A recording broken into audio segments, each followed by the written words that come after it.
Kennt ihr die Leute, die sagen, oh mein Gott, ich habe so wenig gelernt? Dann random bei jeder Prüfung einen 5 Alber und einen 6er schiessen. Könnt ihr nicht einfach ehrlich sein, bitte? Sagt doch, ihr habt das ganze Wochenende lang gelernt. Ich sitze in der letzten Reihe, die Lehrerin gibt mir eine Prüfung. Ich so, oh mein Gott, ich habe einen 4er.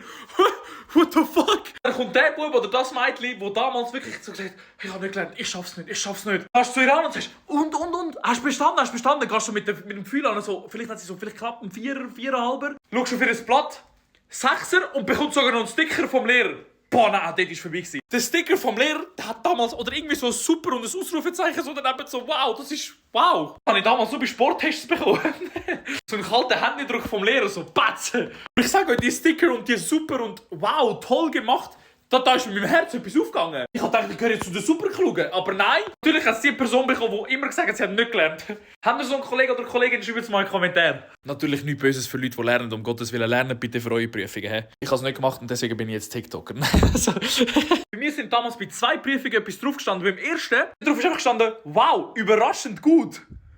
Hallo? Und beim zweiten, dort habe ich mich wirklich gefreut, weil dort ist gestanden super mit 2 Ausrufezeichen. Nicht 1 Ausrufezeichen, 2 Ausrufezeichen. Und die Welt war am besten, wenn du einfach einmal besser warst wie der immer gute Noten geschrieben hat. Ich bin so stolz, ich so, Mami, ja? Beste von der Klasse, schau meine Noten.